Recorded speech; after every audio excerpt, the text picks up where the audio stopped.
सोचो, आसमान पूरा बादलों से भरा हो, सूरज दिखाई न दे, जमीन ढकी हुई हो, फिर भी हम ये जान लें कि कौन सी फसल हेल्दी है, कौन सी नदी खतरे के पास है और कौन सा शहर तेज गति से बढ़ रहा है। स्पेस टेक्नोलॉजी का असली काम यहीं से शुरू होता है। इसरो का अपकमिंग EOS-N1 सैटेलाइट एग्जैक्टली इसी डायरेक्शन में एक बड़ा स्टेप है।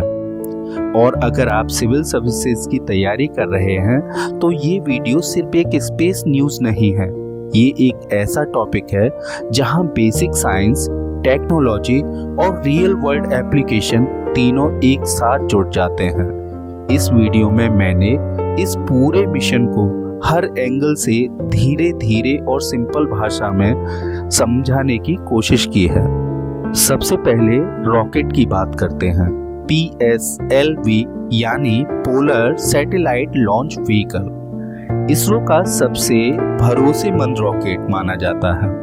इस रॉकेट का काम होता है सैटेलाइट को अर्थ के इर्द गिर्द बिल्कुल सही ऑर्बिट में पहुंचाना। PSLV C62 का मतलब है PSLV का 62वां मिशन। अगर इसे बहुत सिंपल शब्दों में समझें तो PSLV एक डिलीवरी ट्रक की तरह है। इस ट्रक का काम है कीमती पार्सल को बिल्कुल सही एड्रेस पर बिना डैमेज के पहुंचाना। स्पेस में एक छोटी सी गलती भी पूरे मिशन को फेल कर सकती है, इसलिए PSLV की एक्यूरेसी बहुत ज्यादा इंपॉर्टेंट होती है। अब बात करते हैं उस सैटेलाइट की जिसे PSLV C62 स्पेस में ले जाएगा। EOS का मतलब होता है अर्थ ऑब्जर्वेशन सैटेलाइट। इसके नाम से ही क्लियर है, ये सैटेलाइट अर्थ को ऑब्जर्व करता है, लेकिन ऑब्जर्व करना सिर्फ फोटो लेने तक सीमित नहीं होता। EOS-N1 नॉर्मल कैमरे वाले सैटेलाइट जैसा नहीं है। ये सिर्फ जमीन की तस्वीर नहीं लेता, बल्कि जमीन से आने वाले अलग अलग सिग्नल्स को समझता है। मतलब ये केवल अर्थ को देखता नहीं, बल्कि उसे समझने की कोशिश करता है।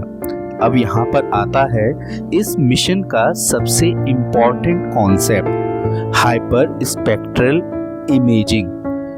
एक नॉर्मल कैमरा सिर्फ 3 रंग देखता है, लाल, हरा और नीला, लेकिन EOS-N1 एक ही जगह को 100 से ज्यादा रंगों में देखता है। ये रंग वो होते हैं जो इंसानी आंख डायरेक्टली नहीं देख सकते। हर चीज, चाहे वो मिट्टी हो, पानी हो, फसल हो या पेड़ पौधे, अपना एक अलग सिग्नल भेजती है। EOS-N1 इन सिग्नल्स को पकड़ता है, जैसे डॉक्टर एक्सरे या MRI से बॉडी के अंदर का हाल देख लेता है। वैसे ही ये सैटेलाइट जमीन के अंदर के चेंजेस को समझता है। एग्रीकल्चर के फील्ड में EOS-N1 का रोल बहुत इम्पोर्टेंट हो सकता है। सैटेलाइट ये बता सकता है कि फसल हेल्दी है या स्ट्रेस में, कहीं पानी कम तो नहीं, कहीं डिसीज का शुरुआती सिग्नल तो नहीं। इससे प्लानिंग पहले से हो सकती है। फ्लूड एक दिन में नहीं आता, उससे पहले जमीन के अंदर पानी का लेवल बढ़ता है। EOS-1 इस मॉइस्चर चेंज को पहले ही डिटेक्ट कर सकता है। इसका मतलब है अर्ली वार्निंग और बेटर प्लानिंग। फॉरेस्ट कवर बढ़ रही है या घट रही है, ये सब सैटेलाइट डेटा से पता चलता है। EOS-N1 सिर्फ एक साल की तस्वीर नहीं, बल्कि टाइम के साथ होने वाले चेंजेस को रिकॉर्ड करता है। यही डेटा एनवायरनमेंट प्लानिंग के लिए काम आता है। अब हम बात करेंगे EOS-N1 नॉर्मल सैटेलाइट से क्यों अलग है। नॉर्मल सैटेलाइट जमीन के सरफेस की फोटो लेता है। EOS-N1 सरफेस के नीचे के सिग्नल्स को देखती है। और साइंस में सिर्फ पिक्चर इम्पोर्टेंट नहीं होती, चेंज इम्पोर्टेंट होता है। चेंज ही बताता है कि सिस्टम के अंदर क्या हो रहा है। अब बात करते हैं रॉकेट और सैटेलाइट का कनेक्शन।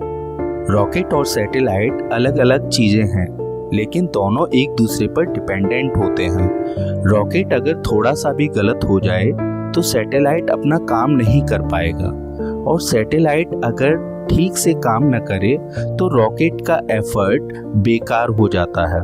इसीलिए PSLV और EOS-N1 दोनों का रोल बराबर इम्पोर्टेंट है।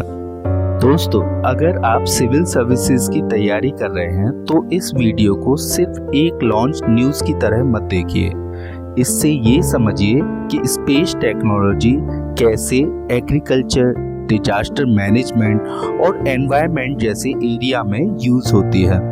PSLV C62 एक डिलीवरी मिशन है और EOS-N1 एक ऐसी आंख है जो अर्थ को सिर्फ देखती नहीं, समझती है।